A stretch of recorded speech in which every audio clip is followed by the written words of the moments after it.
السلام علیکم سامعین محترم، یہ تعلیمات اسلامی آفیشیل یوٹیوب چینل کی آواز ہے۔ اس چینل کے ذریعے انشاءاللہ آپ کو بہت سی اسلامی کتب سے مستفید ہونے کا موقع ملے گا۔ ہماری آپ سے گزارش ہے کہ ہمارے چینل کو سبسکرائب کریں، ویڈیو کو لائک کریں۔ شکریہ۔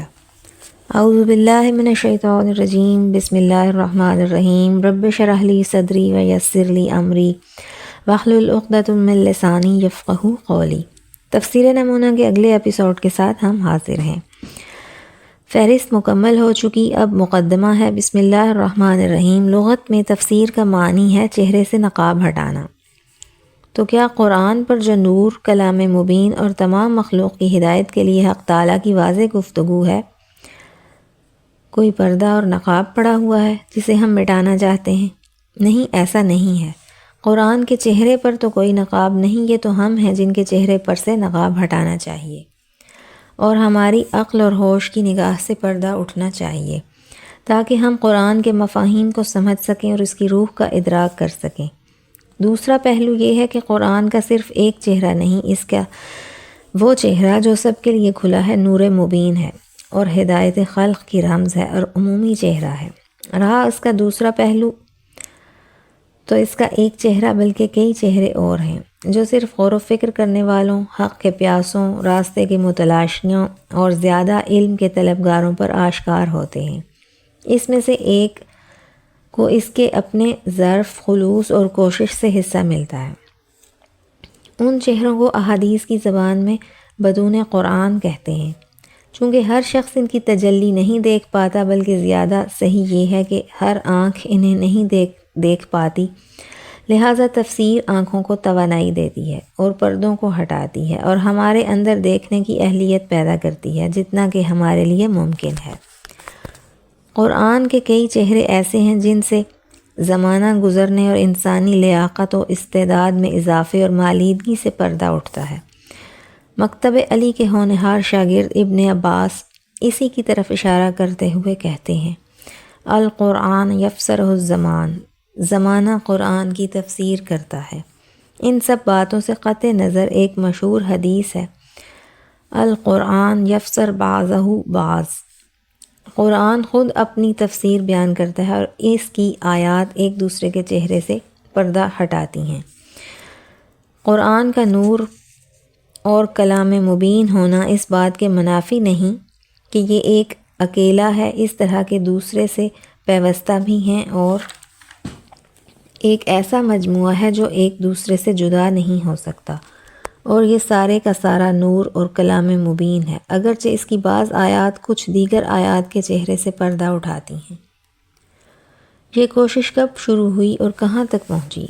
اس میں شک نہیں کہ قرآن کی تفسیر اپنے حقیقی معنی کے لحاظ سے خود پیغمبر اکرم صلی اللہ علیہ وآلہ وسلم کے زمانے سے حضرت کے پاکیزہ دل پر اس کی اولین آیات کے نازل ہونے سے شروع ہوئی، اور پھر اس کے علم کے بزرگ اور عظیم لوگ اپنی سندوں کا سلسلہ پیغمبر کے شہر علم کے در تک لے جاتے ہیں۔ تفسیر قرآن کے سلسلے میں اب تک سینکڑوں کتابیں لکھی جا چکی ہیں جو مختلف زبانوں میں اور مختلف طروز کی ہیں، بعض ادبی ہیں اور بعض فلسفی، کچھ کی نوعیت اخلاقی ہے، کچھ احادیث کی بنیاد پر لکھی گئی ہیں، بعض تاریخ کے حوالے سے رقم کی گئی ہیں اور بعض علوم جدیدہ کی اساس پر لکھی گئی ہیں۔ اس طرح ہر کسی نے قرآن کو ان کے علوم کے زاویے سے دیکھا ہے جن میں وہ خود تھیں۔ پھولوں سے لدے ہوئے اس باغ سے کسی نے دل انگیز اور شاعرانہ مناظر حاصل کیے، کسی نے علوم طبعی کے استاد کی طرح برگ گل، پھول، شاخوں اور جڑوں کے اصول تلاش کرنے کی کوشش کی ہے، کسی نے غذائی مواد سے استفادہ کیا ہے اور کسی نے دواؤں کے خواص سے، کسی نے اسرار آفرینش سے یہ سب شگوفے اور رنگا رنگ گل لیے ہیں، اور کوئی اس فکر میں ہے کہ کون سے گل سے بہترین عطر کشید کرے۔ اسی طرح کوئی ایسا بھی ہے جس نے فقط شہد کی مکھی کی طرح شہد گل چوسنے اور اس سے انگبی حاصل کرنے کی جستجو کی ہے۔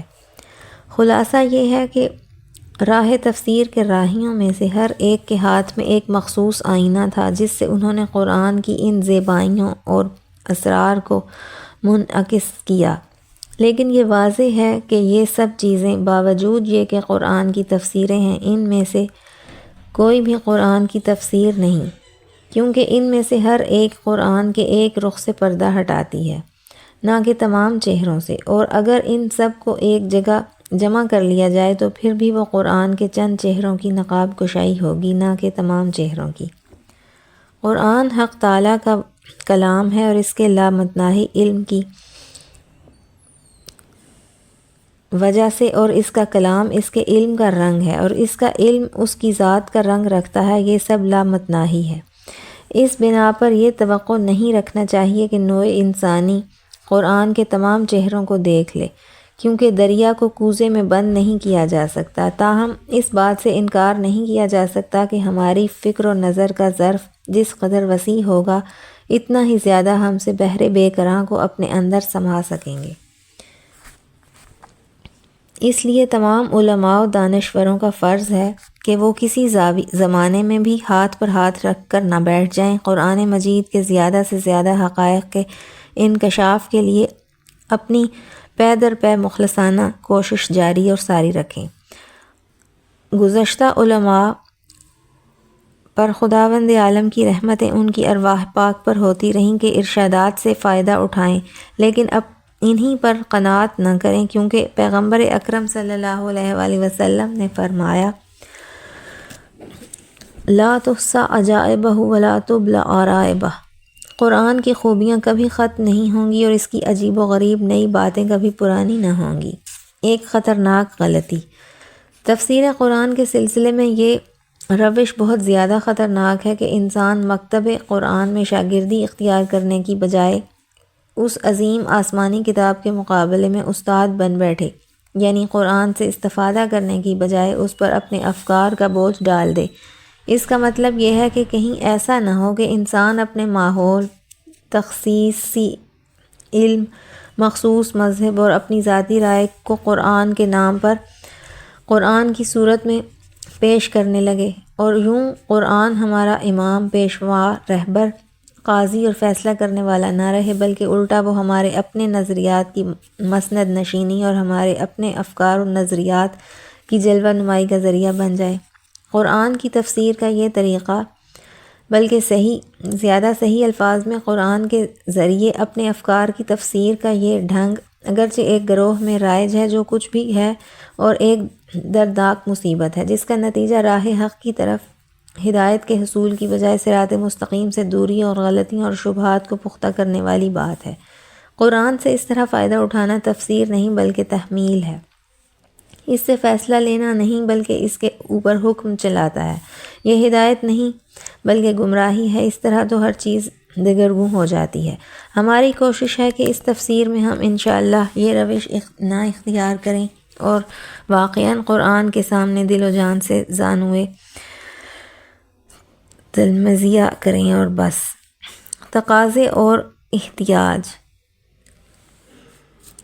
ہر زمانے کی کچھ خصوصیات، ضرورتیں اور تقاضے ہوتے ہیں جو زمانے کی بدلتی ہوئی کیفیت، تازہ مسائل اور منشا و شہود پر آنے والے نئی معنی و مفہوم سے ابھرتے ہیں۔ اسی طرح ہر دور کی کچھ اپنی مشکلات اور پیچیدگیاں ہوتی ہیں، اور یہ سب معاشرتی اور تہذیبی اور تمدنی تبدیلیوں کا لازمہ ہوتی ہیں۔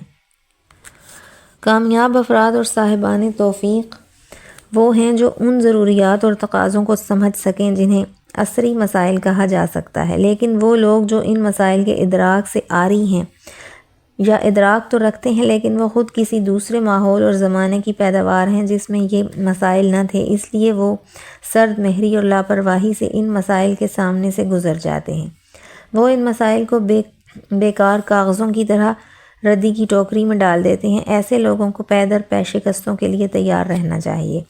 ایسے افراد ہمیشہ زمانے کی وضع و کیفیت کا شکوہ کرتے رہتے ہیں، زمین و آسمان کو برا کہتے ہیں، اور گزرتے ہوئے سنہرے خواب اور خیال کے زمانے کی یاد میں غمزدہ، افسردہ اور پر حسرت رہتے ہیں۔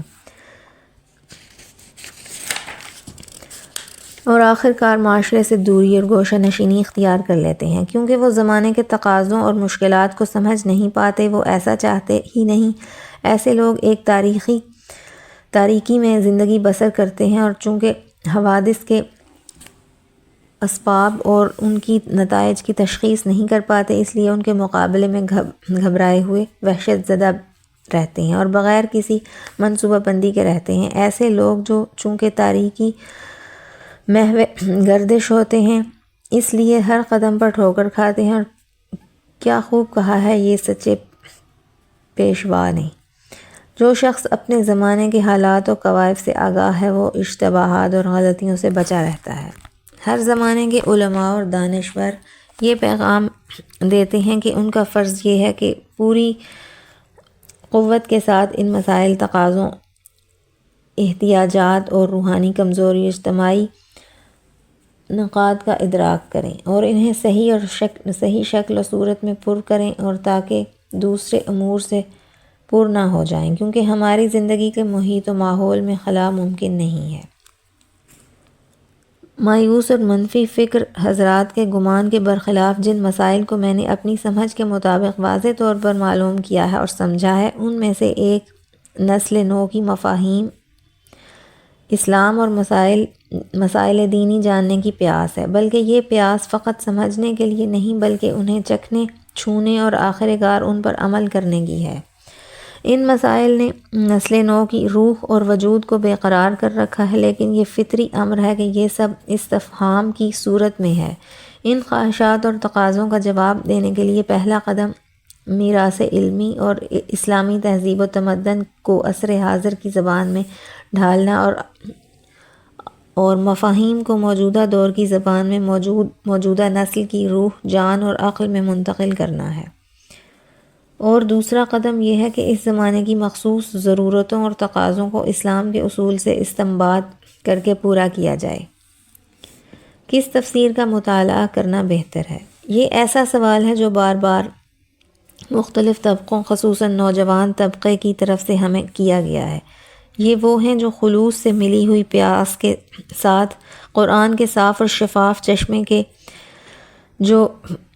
جویا ہیں اور اس محفوظ آسمانی وحی سے سیراب ہونا چاہتے ہیں۔ ظاہر ہے کہ ان سب کے سوال میں یہ جملہ پوشیدہ ہے کہ ہمیں ایسی تفسیر چاہیے جو تقلید کے حوالے سے نہیں بلکہ تحقیق کے حوالے سے عظمت قرآن سے روشناس کرا سکے اور دور حاضر میں ہماری ضرورتوں، دکھوں اور مشکلوں میں رہنمائی کر سکے۔ اس کے ساتھ ساتھ ہر طبقے کے لوگوں کے لیے مفید بھی ہو اور اس میں پیچیدہ علمی اصطلاحات اس کی صاف اور شفاف راہوں اور شاہراہوں میں ناہمواریاں پیدا نہ کرے۔